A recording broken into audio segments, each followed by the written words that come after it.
سنایا گیا، تو آپ ڈھونڈیے یہ حدیث کہاں پر ہے۔ بخاری شریف میں ہے، مسلم شریف میں ہے، یا ابو داؤد، ترمذی، نسائی، ابن ماجہ میں ہے، یا موطا امام مالک میں ہے، یا مسند احمد میں ہے، یا صحیح ابن خزیمہ میں ہے، یا صحیح ابن حبان میں ہے۔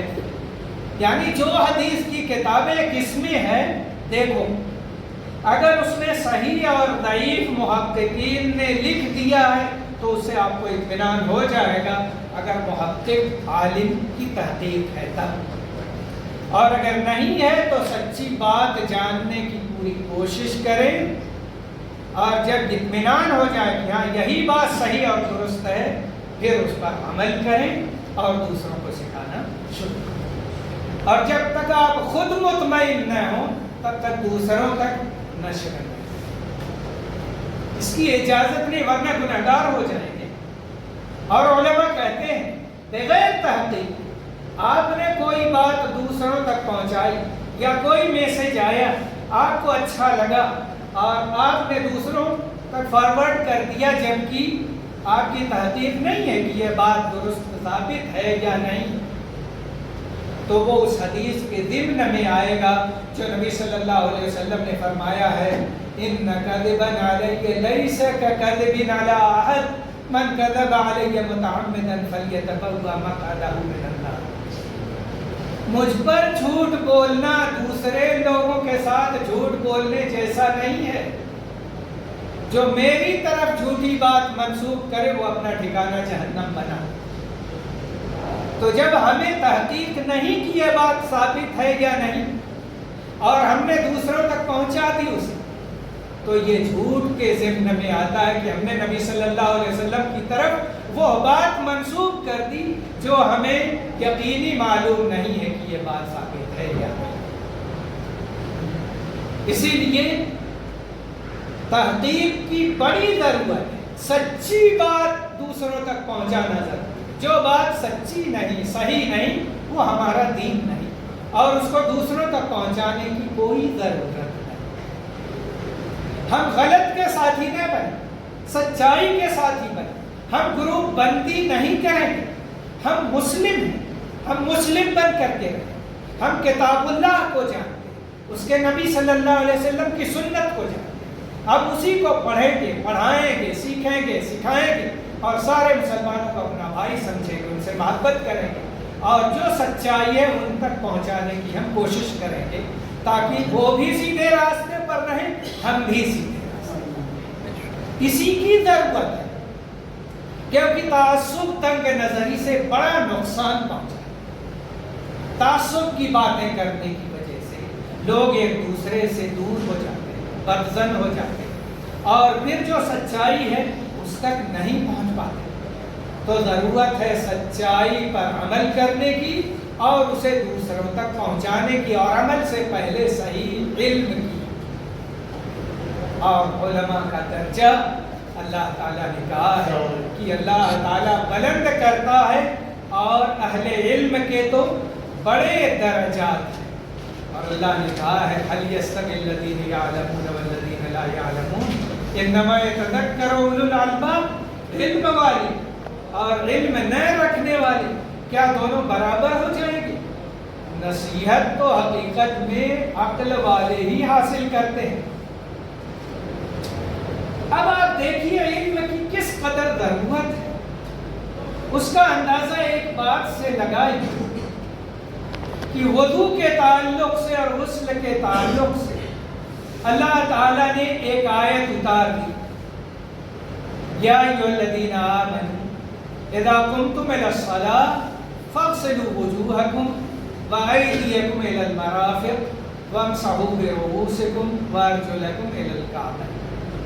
یہ وضو کے تعلق سے ہے کہ اے ایمان والو، جب تم نماز کے لیے اٹھو تو اپنے چہروں کو دھو اور اپنے ہاتھوں کو دھو کے انگلیوں سمیت، اور اپنے سروں کا مسح کرو، اور اپنے پاؤں کو دھو ٹخنوں سمیت۔ وضو کے لیے اللہ تعالیٰ نے حکم دے دیا۔ اللہ کے نبی صلی اللہ علیہ وسلم نے وضو کر کے دکھا دیا اور بتا دیا. ٹھیک.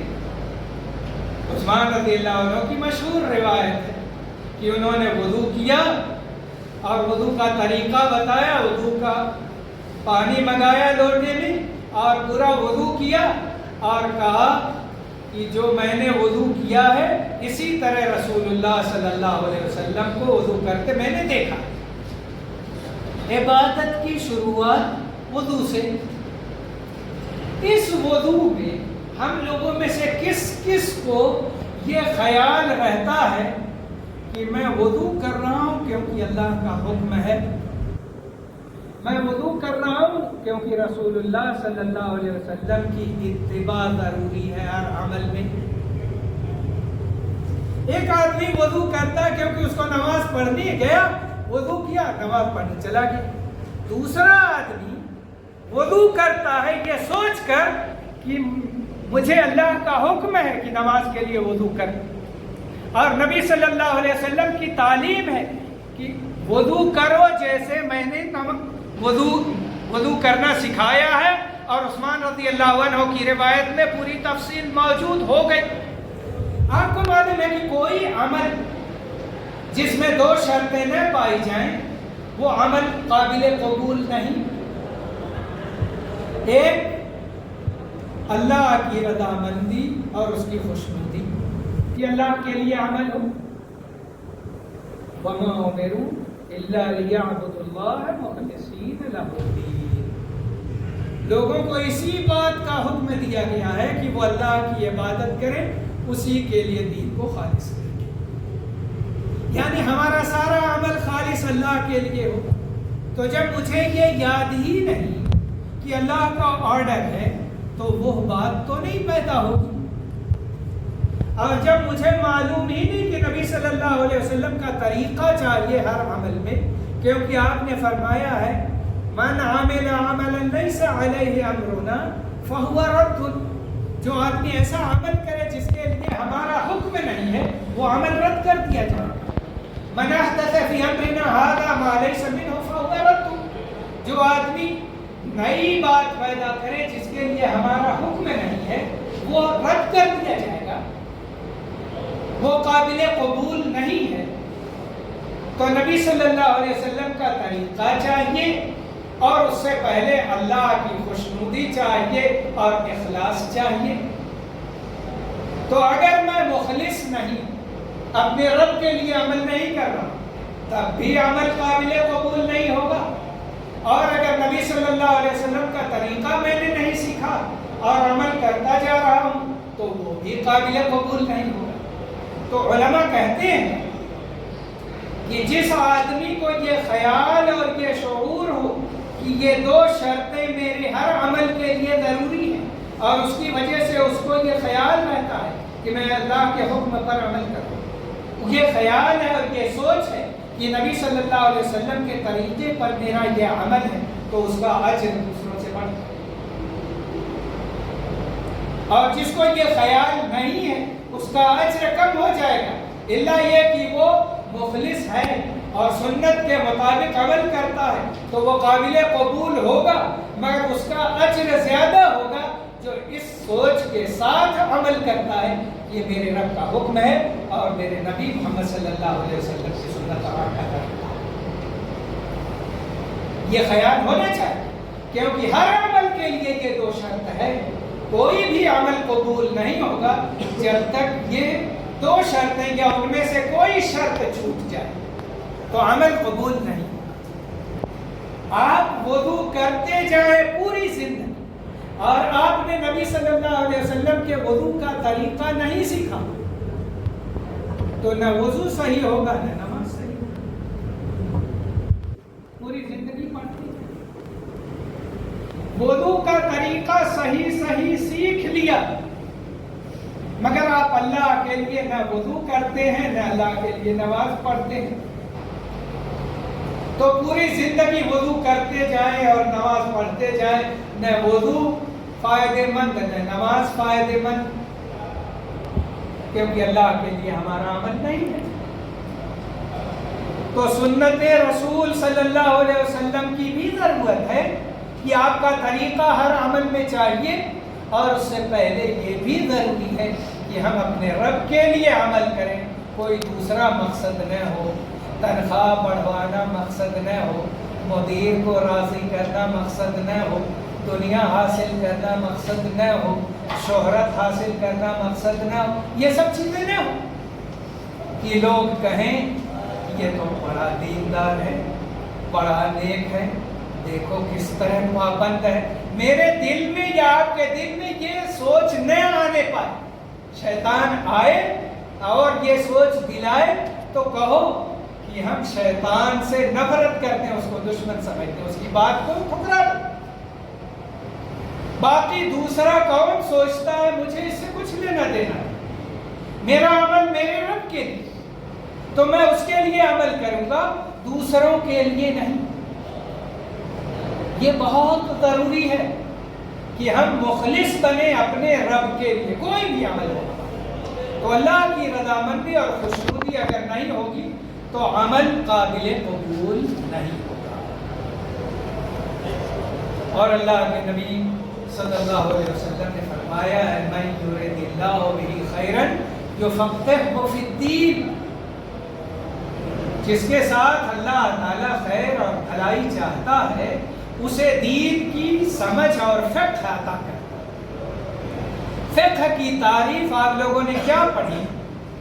پہلی ہی کلاس میں لیول 1 میں آپ نے پڑھا ہوگا، خاص طور سے فقہی مادے میں، کہ العلم بالاحکام الشرعیہ الفرعیہ بأدلتها التفصیلیہ، شریعت کے احکام کو، خاص طور سے فروعی مسائل اور اصولی مسائل سب شامل ہیں، شریعت کے احکام کو تفصیلی دلیلوں سے جاننا، اس کا نام ہے فقہ۔ تو اگر میں نے دلیل نہیں جانی تو مجھے فقہ حاصل نہیں، کیونکہ سارے لوگ یہی تعریف کرتے ہیں کہ تفصیلی دلیلوں سے شریعت کی باتوں کو جاننا فقہ ہے۔ تو جب دلیل ہی مجھے معلوم نہیں، تفصیل تو اس کے بعد ہم جانیں گے جب دلیل سامنے ہوگی، دلیل ہی مجھے نہ معلوم ہو تو میں فقیہ کیسے بن سکتا؟ تو دین کی سمجھ میں شیخ ابن عثیمین رحمہ اللہ کہتے ہیں کہ سب سے پہلے بنیادی اور اصولی چیزوں کو جانیں، اور اصولی چیزوں میں خاص طور سے عقیدے کی باتیں، کہ سب سے پہلے اپنے عقیدہ درست کر، اس کے بعد دوسرے مسائل اور آداب اور احکام اور اس کو جاننے کی ضرورت۔ عقیدہ درست نہیں ہوگا تو ہم نماز پڑھیں، روزہ رکھیں، زکوٰۃ دیں، عمرہ کریں، حج کریں، لوگوں کے ساتھ بھلائی اور احسان کریں، کچھ قبول نہیں۔ ایک ہندو اور کافر کا عمل اللہ کہاں قبول کرے گا؟ کیونکہ اس کا عقیدہ خراب ہے۔ ورنہ تو بہت سے ہندو یا بہت سے کرسچین یا بہت سے یہودی بہت سے اچھے کام بھی کر لیتے ہیں، کسی کی مدد کر دیتے ہیں، کسی کو کھانا کھلا دیتے ہیں، کسی کے ساتھ ہمدردی کا اظہار کر دیتے ہیں، مگر یہ سب بیکار ہے۔ کیوں؟ چابی چاہیے؟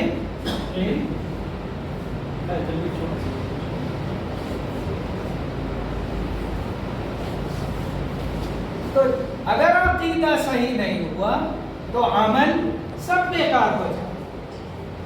تو دین کی فقہ میں اول عقیدے کی فقہ اور اس کے بعد دوسرے مسائل اور احکام کی فقہ۔ فقہ کا معنی ہوتا ہے سمجھ بوجھ، اور شریعت میں کہا جاتا ہے کہ دلائل کے ساتھ کسی بات کو سمجھنا، اس کا نام ہے فقہ۔ تو ضروری ہے یہ جاننا کہ فلاں عمل جو میں کر رہا ہوں اس کی کیا دلیل ہے، کیا ثبوت ہے۔ عام آدمی تو نہیں جانے گا، لیکن آپ طالب علم ہیں تو آپ تو جانیں، میں طالب علم ہوں تو میں تو جانوں۔ اگر میں دلیل نہ جانوں، آپ دلیل نہ جانیں، تو تو مدرسہ آنے کا کیا فائدہ ہے؟ باتیں تو لوگوں سے سن ہی لیتے ہیں، فلاں سے بات سن لی، فلاں سے سن لی، فلاں سے سن لی، یوٹیوب پر سن لی، اور فیس بک پر اور انسٹاگرام پر اور کہاں دنیا بھر کی چیزیں سنتے رہتے ہیں۔ بہت سی صحیح باتیں رہتی ہیں، بہت سی غلط باتیں رہتی ہیں۔ اس کا نام علم نہیں،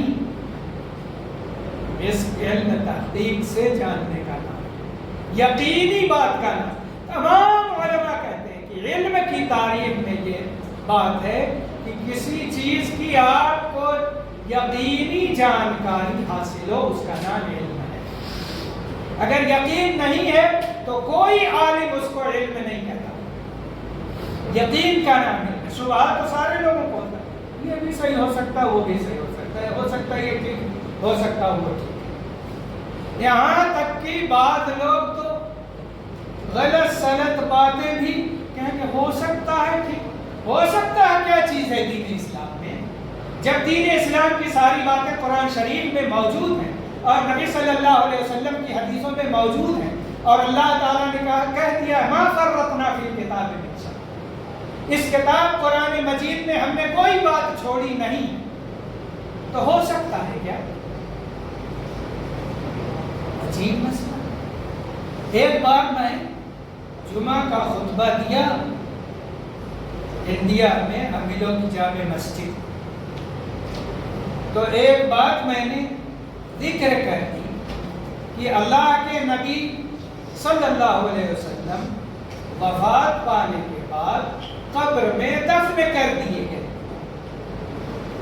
اور دفن جب آپ کو کر دیا گیا تو اس کے بعد آپ کا قبر سے نکلنا، یہاں جانا وہاں جانا، اس مجلس میں بیٹھنا اور وہاں بیٹھنا، یہ سب ثابت نہیں، دلیل چاہیے۔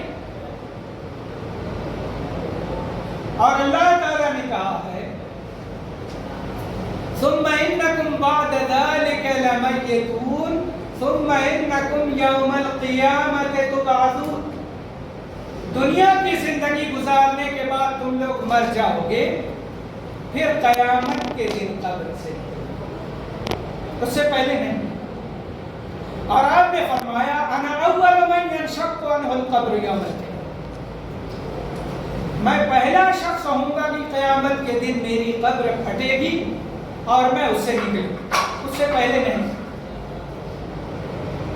تو کوئی آدمی کہتا ہے کہ نبی صلی اللہ علیہ وسلم یہاں آئے اور وہاں آئے اور وہاں گئے اور وہاں گئے اور اس کے ساتھ ملے اور یہ کیا وہ کیا، سب بیکار باتیں ہیں۔ دلیل دو قرآن کی حدیث، بے دلیل بے ثبوت باتیں اڑاتے رہو، غلط باتیں پہنچاتے رہو، تو ان سب کا گناہ اس بتانے والے کے اوپر ہوگا اور جہنم میں پھینک دیا جائے گا۔ جو سمجھتا ہے کہ میں بہت نیکی کر رہا ہوں، یہ گناہ کے کام کر رہا ہے، گناہ پھیلا رہا۔ دلیل سے بات، ادھر ادھر کی باتیں کرنے کی کوئی ضرورت نہیں۔ یہ دین اللہ کی کتاب میں اور نبی صلی اللہ علیہ وسلم کی سنت میں، تو اسی دین پر قائم رہو، باقی رہو، جاری رہو، اس کو سیکھتے رہو، اس پر عمل کرتے رہو۔ علماء کہتے ہیں کہ یہ تعلیم و تعلم تو ختم نہیں ہوگا یہاں تک کہ ہم دنیا سے رخ سکیں، اور جب تک زندہ ہیں پڑھتے رہیں گے، پڑھاتے رہیں گے، سیکھتے رہیں گے، سکھاتے رہیں گے۔ یہی ہر شخص کا مشن ہونا چاہیے ہمیشہ، کیونکہ علم تو بحر نا پیدا کنارہ ہے۔ یہ علم وہ سمندر ہے جس کا کنارہ نہیں۔ جس قدر آپ علم حاصل کرتے جائیں گے اسی قدر محسوس ہوگا کہ آپ کو بہت سیکھنے کی ضرورت ہے اور آپ کو بہت کم علم حاصل ہوا۔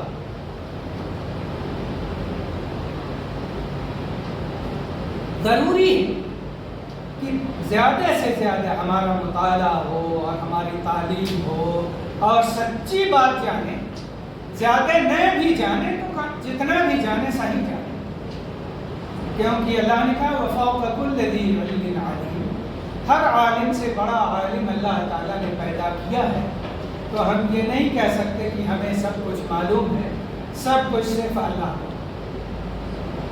اسی لیے ایک عالم، ایک مفتی، ایک شیخ جب کوئی بات لکھ کر کے دیتے ہیں تو آخر میں کہتے ہیں واللہ اعلم، اللہ بہتر جانے، جو مجھے بات سمجھ میں آئی وہ میں نے ذکر کی اور اللہ بہتر جانے۔ اسی لیے چاروں اماموں کے تعلق سے یہ بات مشہور ہے کہ جب وہ کوئی بات بتاتے تھے تو کہتے تھے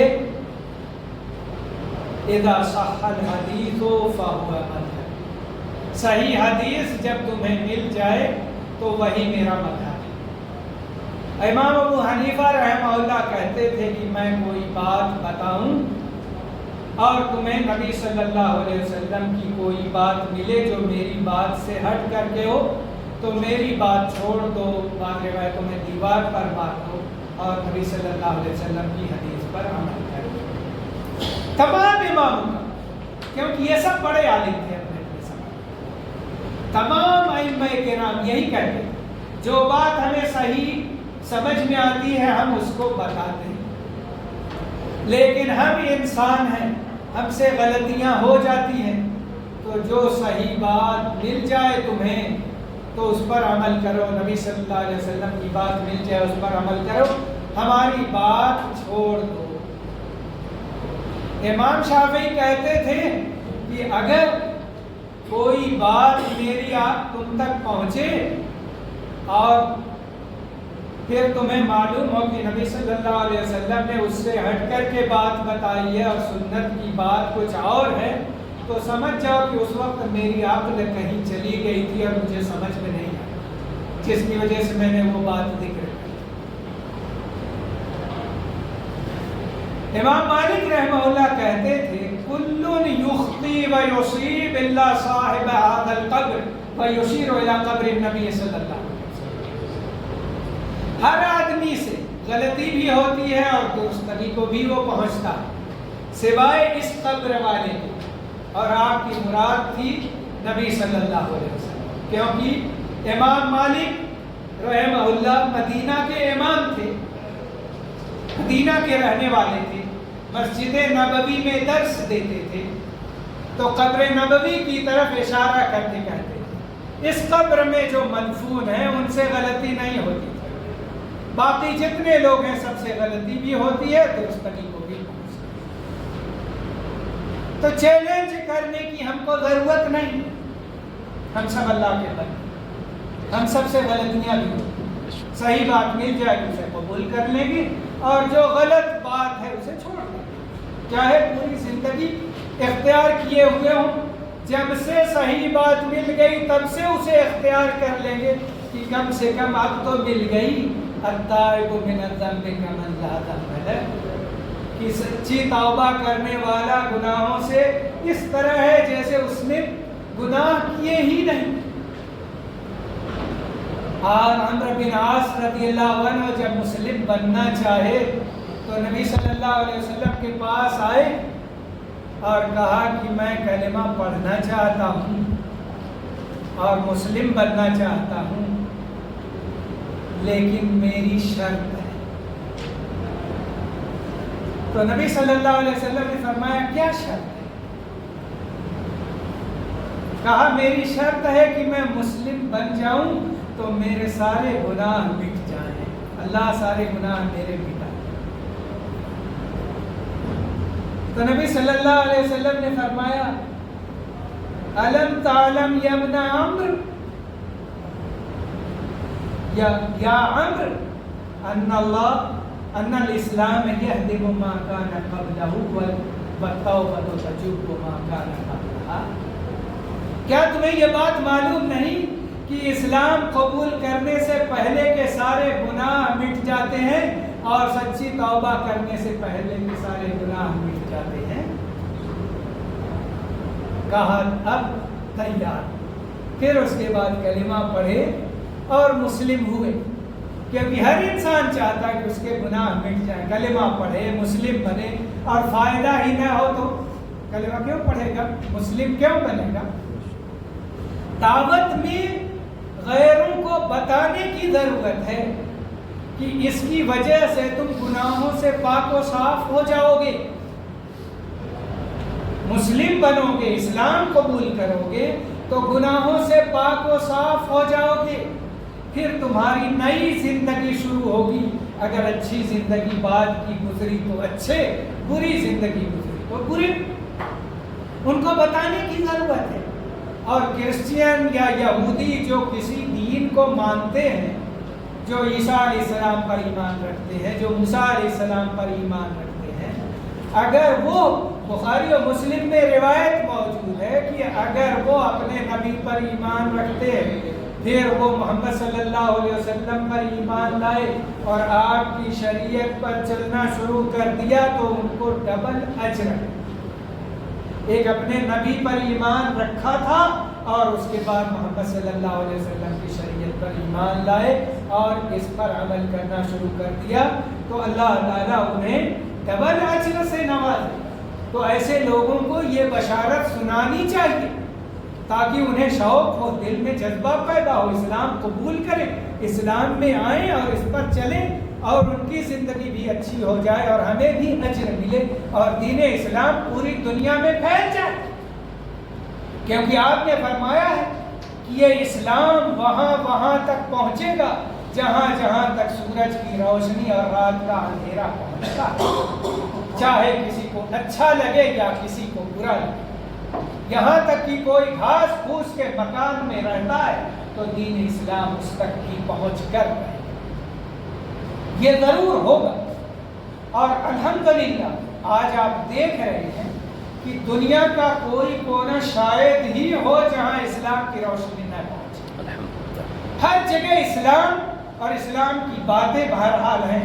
یہ اور بات ہے کہ لوگ نہیں جان رہے، نہیں سیکھ رہے، لیکن انہیں یہ پتہ ہے کہ اسلام کوئی چیز ہے، اس کے ماننے والے ہیں۔ اور جب وہ 11 ستمبر کا واقعہ امریکہ میں پیش آیا تھا، اس وقت تو اس قدر لوگوں نے اسلام کے بارے میں کتابیں وغیرہ طلب کرنا شروع کر دی تھیں، اور ہمارے پاس اسلامی سینٹر میں بہت زیادہ سعودی آ کر کے کارٹون بھر بھر کر امریکہ جو رہتے تھے لے جاتے تھے کہ لوگ ہم سے اسلام کے بارے میں کتابیں مانگتے، اور ان میں وہ تقسیم کرتے تھے۔ وہ کہتے کیونکہ الزام مسلمانوں پر لگا تھا کہ ان لوگوں نے بلڈنگ گرائی ہے، دو جہاز ٹکرا کر کے، ان کو کیا پتا تھا کہ یہودیوں کی سازش ہے؟ تو وہ لوگ کہتے تھے آخر یہ اسلام ہے کیا چیز؟ یہ کون سا پھرے لوگ ہیں؟ ہماری ان سے کیا دشمنی ہے، ان کی ہم سے کیا دشمنی ہے جو اتنی بڑی بلڈنگ گرا کر کے اتنے زیادہ لوگوں کو تحریک کر دیا اور سب کی جان چلی گئی؟ یہ کیا ہے؟ آخر اسلام کو جانو۔ تو جب کتابیں ملی، پڑھنا شروع کیا، پھر نیٹ پر ڈالے گئے قرآن، اس کا ترجمہ، حدیثیں اس کے ترجمے، اور ان لوگوں نے پڑھنا شروع کیا تو فوج در فوج اسلام میں داخل ہونا شروع ہو گیا۔ کیونکہ ہم لوگوں کی طرح وہ لوگ نہیں، وہ لوگ آزاد خیال لوگ، ان کو بات سمجھ میں آ جائے تو فوراً مانتے ہیں اور چلنا شروع کر دیتے۔ یہ نہیں کہتے فلاں کیا کہے گا، گھر والے کیا بولیں گے، میرے مولانا کیا کہیں گے، میرے شیخ کیا کہیں گے، اپنے محلے والے کیا بولیں گے۔ میں آپ کے لیے تو مسلم نہیں، میں اللہ کے لیے مسلم ہوں، میری عبادت اللہ کے لیے ہے، میرا عمل اللہ کے لیے ہے، تو مجھ کو آپ سے کیا؟ میرا رب جس عمل سے راضی ہے میں اس پر عمل کرتا رہوں، اور جس چیز سے ناراض ہے میں اسے چھوڑ دیا کروں۔ تو وہ لوگ ایسے ہی ایک ہی گھر میں ایک مسلم پائیں گے تو ایک کرسچین پائیں گے، ایک یہودی پائیں گے، کیونکہ جس کو جو بات معلوم ہو گئی اور اس پر اس کا دل مطمئن ہو گیا وہ اس پر چلنا شروع کر دیتا ہے، کوئی کسی کو کچھ نہیں کہتا۔ اور ہمارے یہاں تو سارے لوگوں کو دیکھنا پڑتا، فلاں کا تانا سننا پڑے گا، فلاں کی باتیں سننی پڑے۔ سن لو، اگر نبی صلی اللہ علیہ وسلم نے لوگوں کی گالیاں سنی تو ہم اگر کسی کا تانا سن لیں گے تو کون سی بڑی بات ہو جائے گی؟ تو حقیقت اور سچائی یہی ہے کہ ہمیں حق ملنا چاہیے، سچی بات ملنی چاہیے، تاکہ ہم اسے اختیار کریں، اس پر عمل کریں اور اسی کی نشر و اشاعت کریں، اور اس سے ہٹ کر کے ہمارا کوئی عمل نہ ہونے کا، کیونکہ ہر مسلم داعی ہے۔ کوئی کہے گا کہ مجھے تو علم نہیں ہے، پھر میں دعوت کا کام کیسے کروں گا؟ تو وہ آیت یاد رکھے، بلغوا عنی ولو آیہ، کہ میری طرف سے پہنچاؤ چاہے ایک آیت ہی، ایک آیت اور اس کا صحیح معنی اور مطلب سمجھ میں آ گیا تو دوسروں کو بتا دوں گا، 2 آیت یا 2 حدیث معلوم ہو گئی تو اسے دوسروں تک بتاؤں گا، لیکن 2 معلوم ہے تو 3 نہیں بتاؤں گا، 3 معلوم ہے تو 4 نہیں بتاؤں گا، کیونکہ چوتھی میری طرف سے ہو جائے گی، وہی غلط ہو جائے۔ اتنا ہی بتاؤ جتنا صحیح علم ہے، پہنچاؤ، کیونکہ یہ اس سے لوگ ہدایت پائیں گے۔ صحیح باتیں ہم بتائیں گے تو لوگ ہدایت پائیں گے۔ تو سب سے پہلے تو ہمارے بیوی بچوں کا حق ہے کہ وہ اچھے بن جائیں، وہ نیک بن جائیں۔ ہم خود جب اچھے رہیں گے اور اس کا علم رہے گا تب ہم اپنے اہل و عیال کو سکھائیں گے اور بتائیں گے۔ اگر ہمارے پاس ہی علم نہیں تو ان کو کیا تعلیم دیں؟ ہمارا بچہ ہم سے پوچھتا ہے اور ہمیں علم ہی نہیں، بیوی پوچھتی ہے ہمیں علم ہی نہیں۔ شرم کی بات ہے کہ ہم مسلم ہیں اور ہم اپنے بچوں کو نہیں سکھا پا رہے ہیں، گھر کے لوگوں کو نہیں بتا پا رہے ہیں۔ ہماری سوسائٹی میں کبھی کبھی غیر مسلم رہتے ہیں، اسلام کے بارے میں پوچھتے رہتے ہیں، اور ضروری ہے کہ ہم انہیں بتائیں، ہمارے پاس اتنا علم ہو، اسلام کی اچھائیاں اور اس کی خوبیاں ان کے سامنے ظاہر کریں۔ ان میں بہت سے پڑھے لکھے ہوتے ہیں، ان کو دلیلیں معلوم رہیں، غیر مسلم اسلام کو نقصان پہنچانے کے لیے انہوں نے پڑھ رکھا، بہت سی آیتیں یاد کر رکھی جو مسلمانوں کے خلاف ہوں یا اسلام کے خلاف معنی نکالتے اور بتاتے رہتے۔ تو ہمیں مضبوط علم کی ضرورت ہے۔ ایک بار ایک پنڈت میرے گھر آیا اور کہا کہ مجھ کو اسلام کے بارے میں معلومات چاہیے، بلکہ پہلے ہی پوچھ لیا تھا ایک آدمی سے کہ میں آنا چاہتا ہوں۔ امیلوں میں جلسہ ہوا تھا، بڑا جلسہ، بہت زیادہ بڑا مجمع تھا، میری بھی تقریر تھی وہاں، دوسرے علماء کی تھی۔ تو جب وہ جانا کیے تو یہیں کے ہیں قریب کے ابراہیم پور کے، تو وہ معلومات کیا اور پھر کہا ان سے پوچھو، اگر ان کو وقت ہو تو میں آنا چاہتا ہوں، اسلام کے بارے میں میرے سوالات۔ میں نے کہا ٹھیک ہے آ جاؤ۔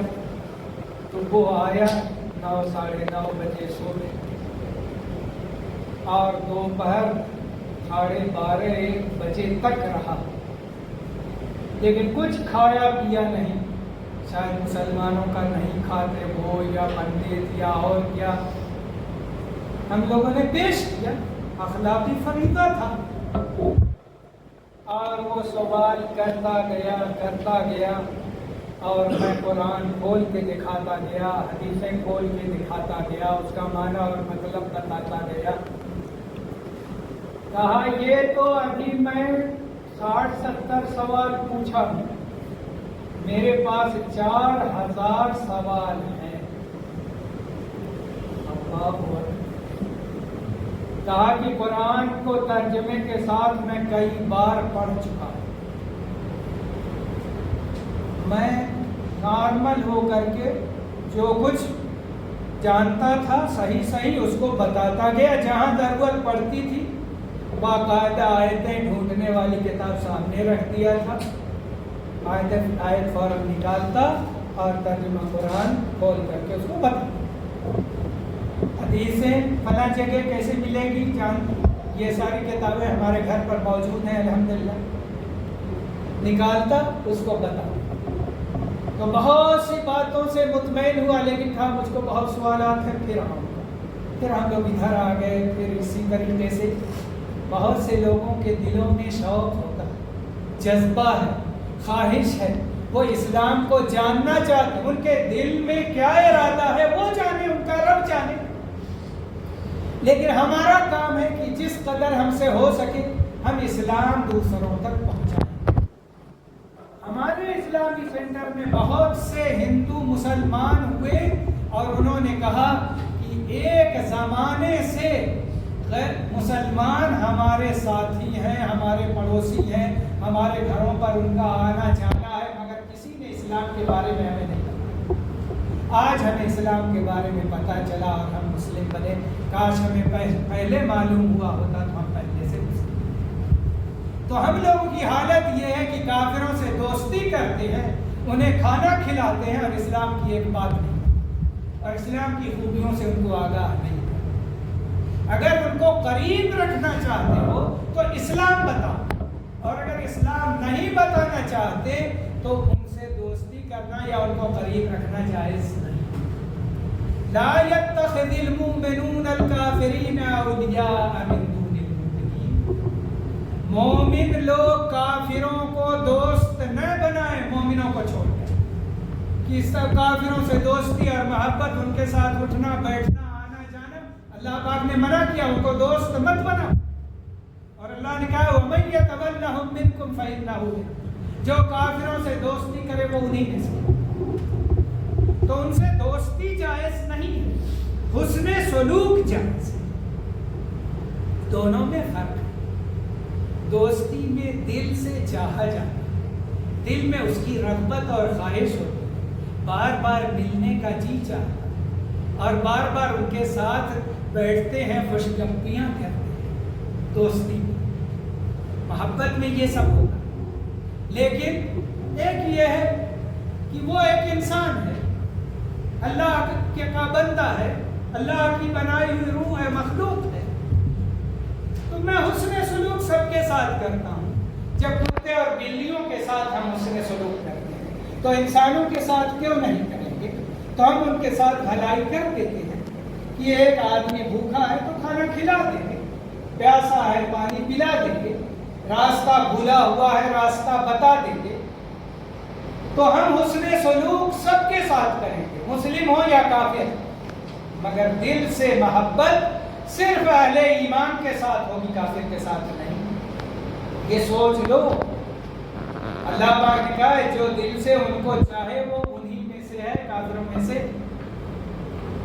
تو یہ مت کہو کہ اب ان کا دسہرہ ہے اور اس نے مجھے انوائٹ کیا ہے تو میں کیسے نہ جاؤں۔ نہیں، یہ ان کے دین سے متعلق تہوار، اس میں جانا جائز نہیں۔ کہو، اس کو بتا دو دین اسلام نے منع کیا ہے حاضر ہونے سے، تاکہ وہ پوچھے اسلام کیا ہے، اسلامی تعلیم کیا ہے، اسلامی باتیں کیا ہے۔ ڈرتی کیوں ہو؟